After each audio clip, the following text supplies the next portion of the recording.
अब आपको यहाँ पे क्या निकालना, पर मंथ का निकालना। इक्वल करेंगे पर ईयर का सैलरी डिवाइड कर देंगे 12 एंड फिर पर मंथ का निकालना, इक्वल करेंगे पर ईयर डेप का सैलरी डिवाइड बाय 365। अब ये पॉइंट में आ रहा है तो आप इसे यहाँ पे हटा देंगे। अब यहाँ पे आप क्या निकालेंगे, यूज डे। कितने दिन यूज किया उसे बताइए। 2 फरवरी, 2 फरवरी, ठीक है। बेचा कब है,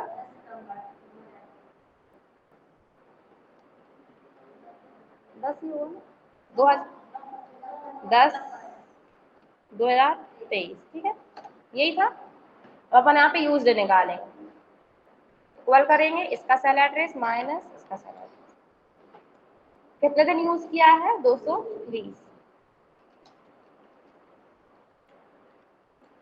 यूज टाइप निकालेंगे तो आप इक्वल करेंगे, एक दिन का कितना है 14 रुपये, इसका सेल एड्रेस लेंगे, इंटू कर देंगे आप यूज डे एंड, तो आपका ये आ जाएगा अमाउंट। अब आप डेप की एंट्री करेंगे तो इस अमाउंट की एंट्री होगी। तो अपन यहाँ पे टैली ओपन करते हैं। डेप की एंट्री किस वाउचर में होती है, जनरल वाउचर। बाय में आएगा आपका डेप,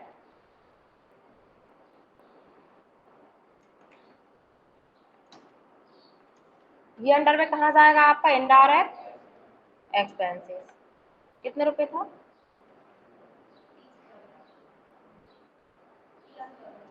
नहीं, हाँ 30-14 था। एंटर करेंगे, ठीक है। इसमें क्या आ जाएगा, संपत्ति का नाम 2 में। अब आप इसको बेच रहे हैं, नगद ही बेचिए, तो किस वाउचर में होगी इसकी, रिसीव वाउचर में। 2 में क्या आएगा, संपत्ति का नाम। कितने की बेची है, 45,000। आपने संपत्ति बेचा है यहाँ पे कितने, बाय में कैश। अब इस पे मूल्य ह्रास लगा है, वो तो अपने लगा दिया। लॉस कितने का हुआ है, तो अपन यहाँ पे लॉस निकालेंगे, क्योंकि मूल्य ह्रास की तो एंट्री अपन ने करी थी। तो यहाँ पे क्या निकालेंगे आप, सेलिंग प्राइस, इक्वल करेंगे आप कॉस्ट प्राइस का सेल एड्रेस माइनस कर देंगे। तो कितने में बेचना चाहिए था आपको, 86, मतलब 46,986 की, 86 की। अब यहाँ पे नेट सेलिंग प्राइस निकालेंगे, कितनी थी, 45,000। तो आपको यहाँ पे लॉस हो गया, तो यहाँ पे आप प्रॉफिट एंड लॉस इक्वल करेंगे आप नेट सेलिंग प्राइस का सेल एड्रेस माइनस सेलिंग प्राइस। कितने का लॉस हुआ है, ये आपको यहाँ पर है। तो लॉस की एंट्री किस वाउचर में होती है, जनरल वाउचर। बाय में आएगा आपका प्रॉफिट एंड लॉस, कितना था,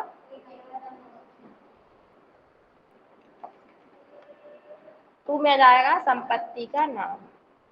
0 अमाउंट आ गया, मतलब एंट्री आपकी सही हो गई है, ठीक है। एंटर करके सेव कर दें। नेक्स्ट क्या है, रेंट एडवांस में मिल गया, तो एंट्री क्या होगी,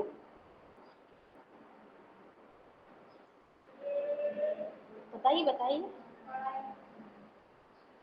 बताइए।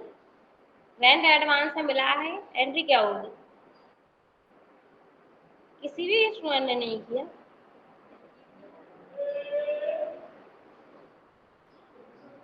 एक्रूड रेंट, ठीक है। एडवांस में मिला है तो रिसीव वाउचर में एंट्री होगी। तो आप यहाँ पे क्या करेंगे, वाउचर एंट्री करने के लिए भी प्रेस करेंगे और यहाँ से रिसीव वाउचर। अब 2 में क्या आएगा, एक्रूड रेंट, तो अल्टर प्लस सी से आप यहाँ पे, सॉरी अनएक्रूड रेंट, क्योंकि आपको एडवांस में मिला है।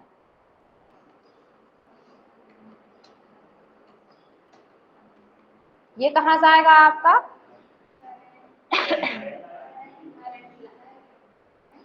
करेंट लायबिलिटी, ठीक है। कितने रुपए, अब बाय में क्या आएगा आपका, कैश, ये एंट्री हो जाएगी। नरेशन क्या आ जाएगा यहाँ पे, weighing rent receive in advance, enter करके इसको सेव कर देंगे। नेक्स्ट, कमीशन मिलना बाकी है, तो एंट्री क्या होगी, मतलब क्या रहेगा, ये एंट्री क्या होगी, ठीक है। जनरल वाउचर सेलेक्ट कर लिया, फिर बाय में क्या आएगा, एक्रूड इनकम, तो अल्टर प्लस सी से आप क्या करेंगे यहाँ पे, आप एक्रूड इनकम के नाम से भी बना सकते हैं या एक्रूड कमीशन के नाम से भी बना सकते हैं, ठीक है। ये कहाँ से आएगा, करंट असेट्स, कितने रुपए, 2 में क्या आएगा, कमीशन, मिलना था ना, हाँ, तो अल्टर प्लस सी से आप यहाँ पे क्या कर देंगे, कमीशन। ये मिलना बाकी है तो इनकम है आपकी, तो इनडायरेक्ट इनकम हो जाएगा आपका, ये एंट्री हो जाएगी, ठीक है। एंटर करके उसको सेव कर देंगे। नेक्स्ट कंप्लीट होगा। बैलेंस शीट देखने के लिए बी प्रेस करेंगे।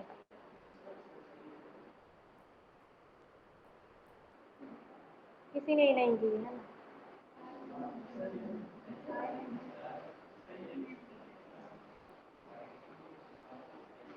ये आ जाएगा आपका प्रॉफिट एंड लॉस, ठीक है। चलिए, ये तो आपका था, यहाँ पे हमने लास्ट क्लास में आपको एक्रूड और अनएक्रूड इनकम बताई थी। अब आते हैं आपके एक्सपेंसेस। एक तो होता है प्रीपेड एक्सपेंसेस और एक होता है आउटस्टैंडिंग एक्सपेंसेस। प्रीपेड मीन्स होता है पूर्वदत्त व्यय और आउटस्टैंडिंग मीन्स होता है अदत्त व्यय। प्रीपेड का मतलब क्या होगा कि एडवांस में आपने पे कर दिया है, सामने वाले को दे दिया एडवांस में। और आउटस्टैंडिंग का मतलब क्या होगा, देना बाकी है। अभी एक्रूड और अनएक्रूड कर रहे थे, वो आपकी इनकम थी, उसमें भी यही था, एडवांस में मिलता था आपको और मिलना बाकी होता था। अब आपके ये एक्सपेंसेस रहेंगे, ये क्या रहेगा, प्रीपेड। प्रीपेड मतलब आपने एडवांस में भुगतान कर दिया है, उसकी सुविधा आपको मिलना बाकी है, ठीक है। जैसे कि मान के चलिए आपका रेंट, मतलब कोई घर है बड़ा सा और आपका उसमें रहने के लिए आ गए हैं, तो उसने सॉरी आपने कुछ रेंट से लिया है, क्योंकि अपन एक्सपेंसेस सिखा रहा है, आपने कुछ रेंट से लिया है शॉप वगैरह खोलने के लिए, ठीक है। तो अब आप यहाँ पे क्या करेंगे कि आपने रेंट दिया नहीं है, सॉरी एडवांस में दे दिया और आपने अभी उसमें रहे नहीं है आप, या फिर आपने उसमें शॉप अभी आपने ओपन नहीं की है, लेकिन रेंट आपने एडवांस में दे दिया, तो वो क्या हो जाएगा आपका, प्रीपेड। या फिर जैसे कि कमीशन आपने एडवांस में दे दिया हो, तो वो क्या हो जाएगा आपका, प्रीपेड। और देना बाकी होगा, क्या होगा वो आपका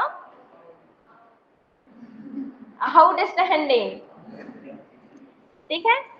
जैसे कि आप मजदूरी देते हैं अभी, लेकिन आपने दी नहीं है, देना बाकी है, तो क्या हो जाएगा वो आपका आउटस्टैंडिंग। हाँ वही, ठीक है। तो अपन क्या करते हैं यहाँ पे, जैसे मान के चलिए आपने कमीशन एडवांस में दे दिया, कमीशन जो है वो एडवांस में दे दिया तो किस वाउचर में एंट्री होगी उसकी, पेमेंट वाउचर में। अब बाय में क्या आएगा और टू में क्या आएगा,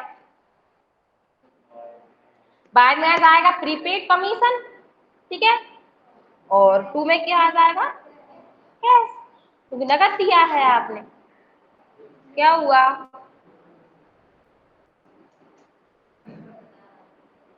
क्यों? अच्छा बताइए क्या नहीं आया आप, देखिए प्रीपेड, प्रीपेड का हिंदी मीनिंग होता है पूर्वदत्त व्यय, हिंदी होता है इसका मतलब पूर्वदत्त व्यय। दत्त, दा बनाना, फिर आधा था और फिर पूरा था, ठीक है। मतलब आपने एडवांस में भुगतान कर दिया है, ठीक है।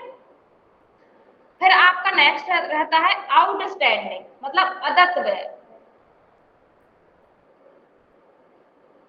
आउटस्टैंडिंग मीन्स होता है कि देना बाकी है, अभी आपने भुगतान नहीं किया और उसकी सुविधा आपको मिल गई है, भुगतान करना बाकी है, ठीक है। अभी आप इतना ही रहने दीजिए,